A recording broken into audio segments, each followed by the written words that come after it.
Anda masih di News Pagi pemirsa, warga merusak rumah pelaku penculikan dan pembunuhan di Makassar, Sulawesi Selatan. Saat perusakan, penghuni rumah sudah mengungsi.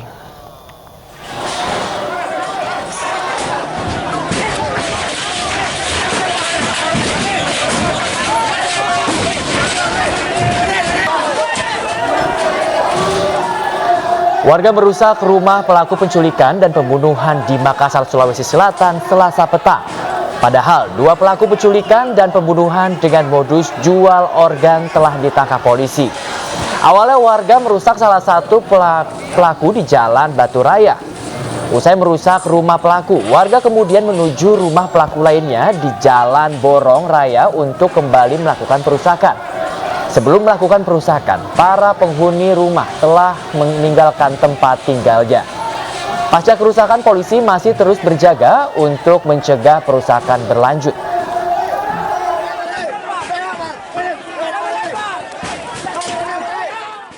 Ya, ini mungkin dari pihak apa yang mengantar dari pemakaman, mengantar jenazah kemari untuk melampiaskan dia punya kekecewaan ya ini.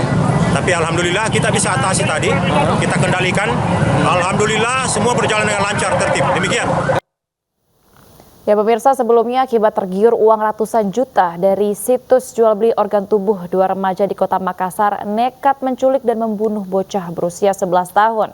Pelaku mengakui bahwa terpaksa melakukan penculikan dan pembunuhan demi membantu ekonomi keluarganya.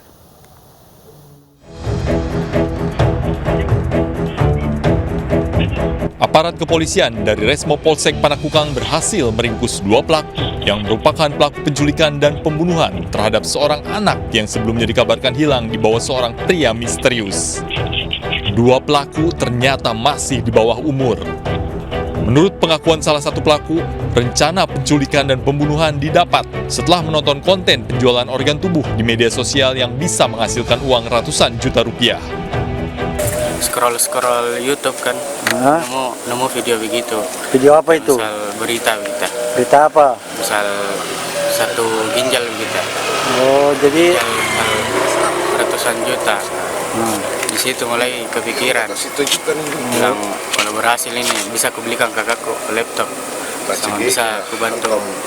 Jadi bisa kubantu bangun rumah ini. kau lihat internet harga penjualan organ tubuh. Iya. Usai melakukan aksinya, pelaku berupaya mengirimkan email ke sejumlah situs jual beli organ tubuh manusia yang dikunjungi sebelumnya. Namun, tak ada satupun yang membalas email tersebut, karena pelaku hendak menjual jenazah korban secara utuh. Polisi memastikan pelaku belum sempat memanggil salah satu organ tubuh korban lantaran panik melihat korban meninggal dunia. Akhirnya, korban langsung diikat tangannya menggunakan tali, lalu dibungkus plastik untuk selanjutnya dibuang. Karena ini pelakunya anak-anak, sehingga karena pelaku anak-anak dan keterbatasan pengetahuan, jadi dia ngambil sisi enaknya saja. Dia belum pernah ketemu sama yang katanya mau beli, dia juga belum memastikan di mana itu pembelinya, makanya sempat dia kebingungan ketika korban sudah meninggal. Nah, dia bingung mau diapain ini barang, akhirnya apa? Dibuang.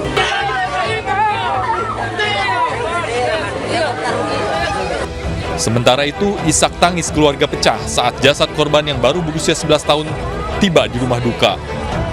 Usai divisum di ruang Dokpol Bidokes Forensik Polda Sulsel, jasad korban langsung diserahkan ke pihak keluarga untuk dimandikan lalu dimakamkan. Keluarga pun berharap agar kedua pelaku dikenakan hukuman setimpal dengan perbuatannya. Sebagai saya sebagai bapak, untuk dilihat secara kasat mata, balaslah dengan istilahnya. Ya, yang setimpal lah. Ya. FS, bocah berusia 11 tahun dilaporkan hilang pihak keluarga sejak Minggu sore. Kini, kedua pelaku yang masih pelajar terancam pasal tentang pembunuhan berencana dan Undang-Undang Perlindungan Anak Nomor 23 Tahun 2022. Usia pelaku yang masih di bawah umur menjadi pertimbangan hukuman akan dikurangi setengahnya.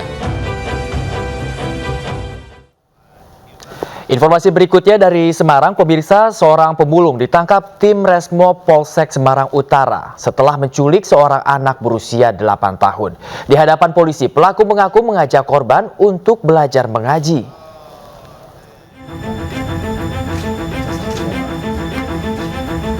Seorang pelaku penculikan ditangkap oleh tim Resmob Polsek Semarang Utara.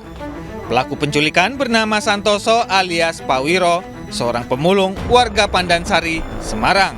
Pelaku ditangkap di sebuah rumah warga di Kelurahan Sawah Besar, Semarang, Selasa petang.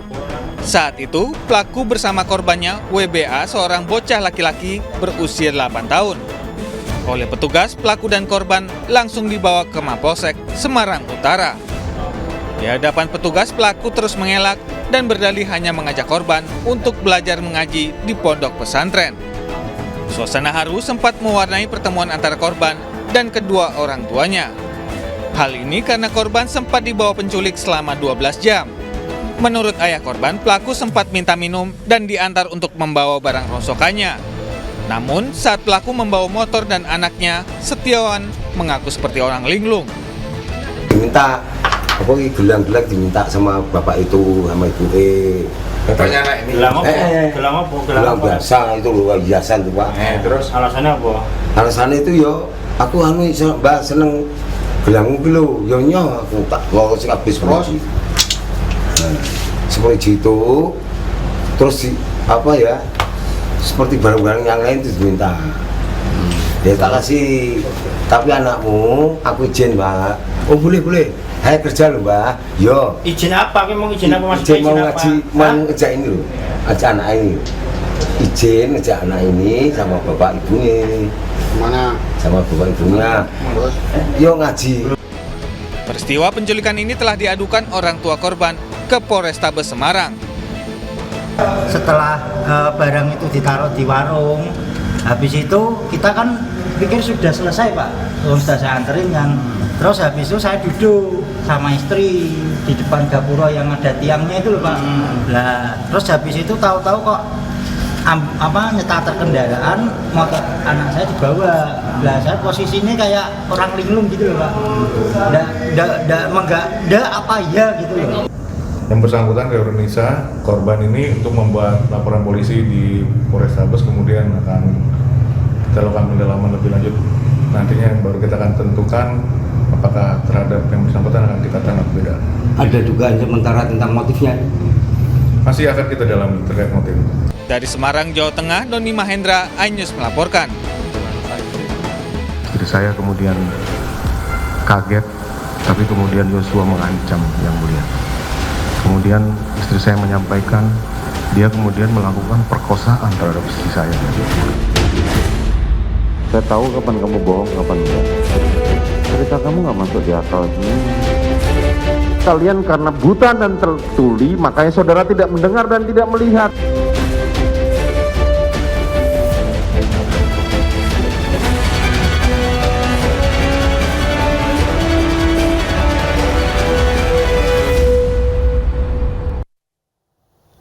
Pemirsa, kita beralih ke informasi selanjutnya. Dalam lanjutan persidangan kasus pembunuhan Yosua dengan agenda pemeriksaan terdakwa Ferdi Sambo, Hakim Ketua Wahyu Iman Santoso kembali mencecar sikap Sambo saat mengetahui istrinya menjadi korban pelecehan seksual.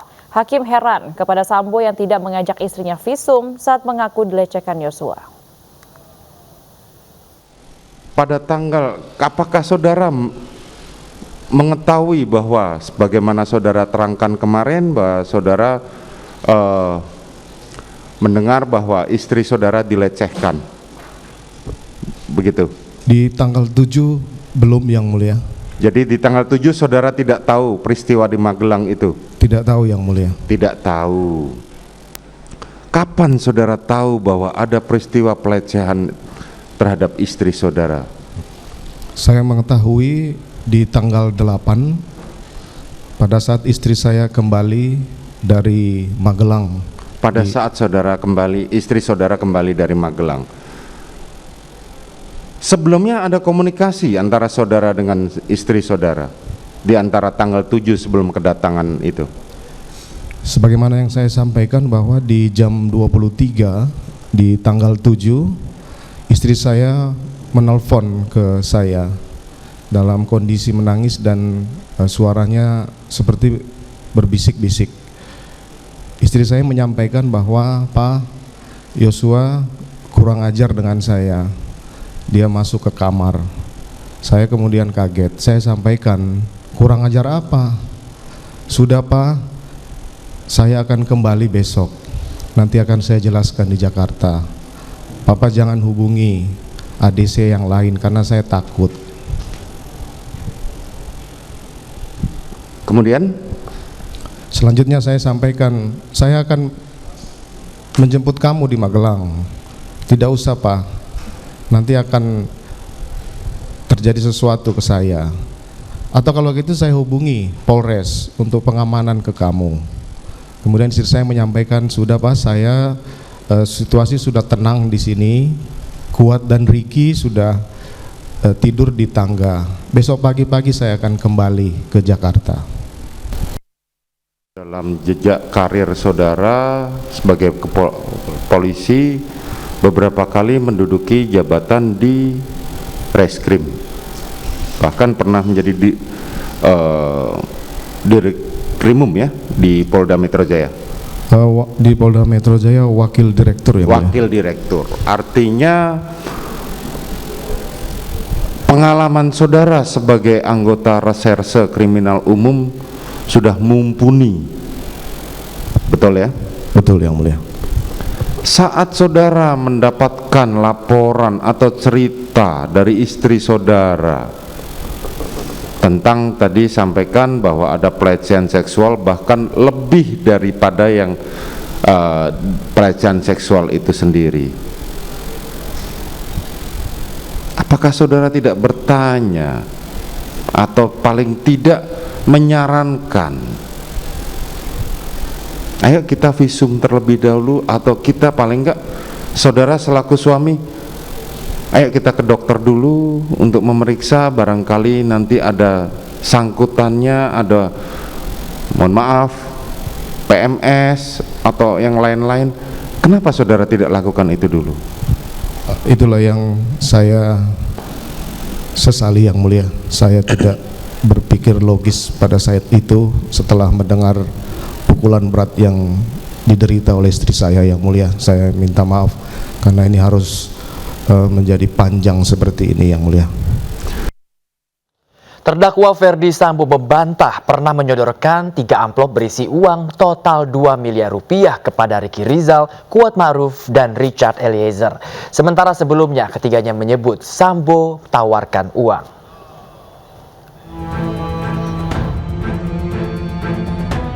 Terdakwa Ferdi Sambo membantah pernah menyodorkan 3 amplop berisi uang total 2 miliar rupiah kepada Ricky Rizal, Kuat Ma'ruf, dan Richard Eliezer.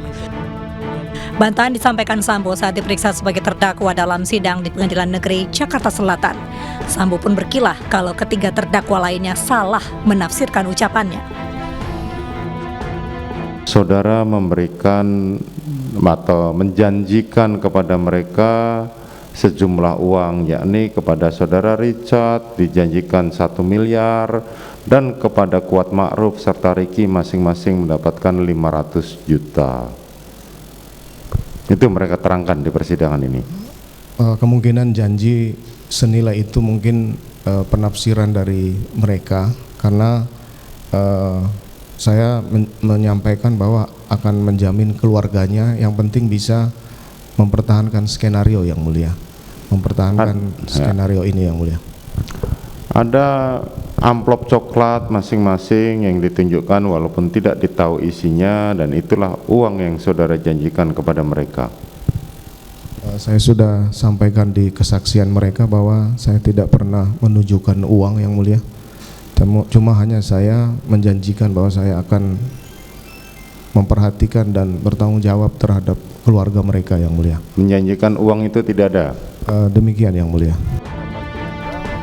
Awalnya majelis hakim menanyakan perihal kesaksian Kuat Ma'ruf yang menyebut Sambo menyodorkan 3 amplop berisi uang total 2 miliar rupiah. Keterangan itu juga selaras dengan kesaksian Richard Eliezer dan Ricky Rizal.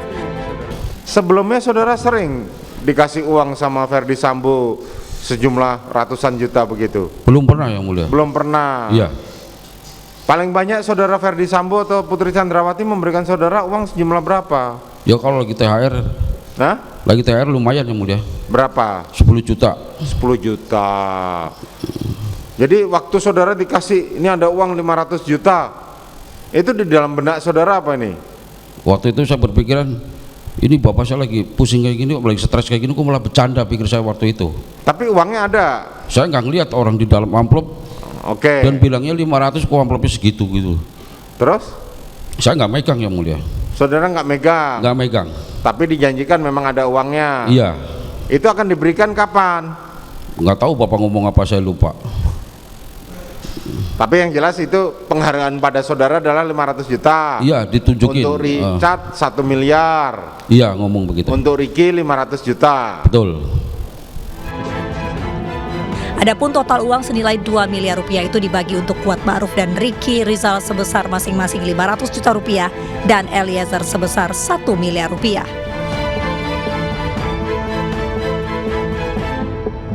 Saya kemudian kaget, tapi kemudian Yosua mengancam Yang Mulia. Kemudian istri saya menyampaikan dia kemudian melakukan perkosaan terhadap istri saya. Saya tahu kapan kamu bohong, kapan enggak. Cerita kamu nggak masuk di akal. Kalian karena buta dan tertuli, makanya saudara tidak mendengar dan tidak melihat.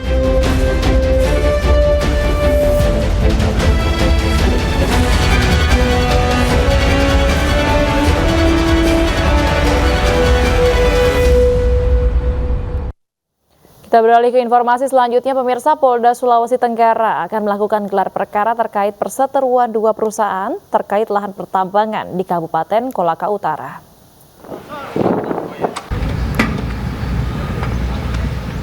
Sesuai arahan Kompolnas RI, gelar perkara terkait konflik lahan pertambangan antara PT GAN dengan PT CSM digelar pada bulan Januari 2023.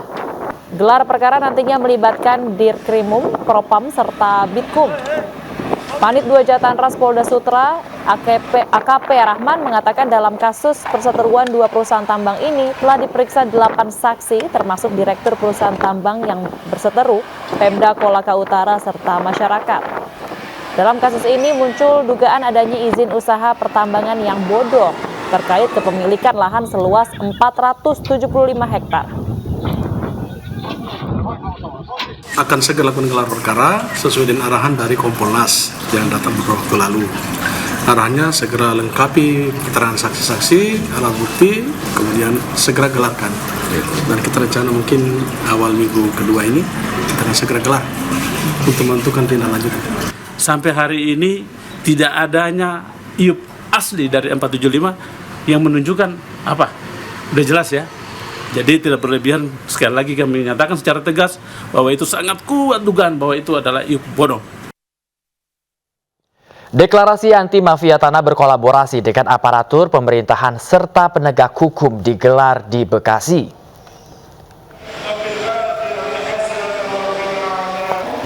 Deklarasi anti mafia tanah dimotori gerakan Jalan Lurus yang juga beri layanan pengamanan kasus pertahanan masyarakat. Warga diberikan kesempatan untuk berdialog dalam menyikapi kasus pengadaan surat yang sering terjadi. Sesuai dengan program Presiden Jokowi, seluruh kasus pertanahan harus tuntas dan tidak mengambang, hingga tidak ada masyarakat yang dirugikan nantinya. GJL ini, Gerakan Jalan Lurus, kita bisa memberikan kontribusi yang positif terhadap warga masyarakat guna untuk merapihkan sesuai dengan programnya Pak Jokowi untuk pertanahan statusnya yang jelas, jadi tidak ada ngambang-ngambang. Sosialisasi Kitab Undang-Undang Hukum Pidana baru pengganti KUHP warisan kolonial Belanda terus disosialisasikan jelang diberlakukan usai disahkan Presiden Jokowi. Memisahkan masalah privat dan masalah publik. Masyarakat Hukum Pidana dan Kriminologi Indonesia bersama dengan Fakultas Hukum Universitas Sumatera Utara menggelar sosialisasi KUHP Nasional di Kota Medan. Sosialisasi KUHP Nasional diikuti ratusan peserta dari unsur tokoh agama, tokoh masyarakat, aparat hukum, mahasiswa, serta elemen masyarakat lainnya. KUHP Nasional yang baru merupakan produk hukum dan karya anak bangsa. Meskipun sudah disahkan, namun KUHP baru ini masih menuai pro dan kontra terkait pasal-pasal yang dinilai mengekang hak asasi manusia. tidak bisa dipisahkan. KUHP baru yang menggantikan KUHP peninggalan Belanda itu berisi 624 pasal dan telah resmi diteken Presiden Joko Widodo pada tanggal 2 Desember 2022 lalu. Namun akan berlaku selama 3 tahun lagi. Kemudian memandang bahwa hanya konteks teks yang kita baca. Ketika sudah lama menginginkan sebuah KUHP yang modern, kira-kira begitu, dan bisa memenuhi rasa keadilan bagi seluruh lapisan masyarakat. KUHP pidana ini akan berlaku 3 tahun setelah diundangkan. Jadi pada fase itu harus dilakukan sosialisasi ya dengan melibatkan berbagai komponen masyarakat.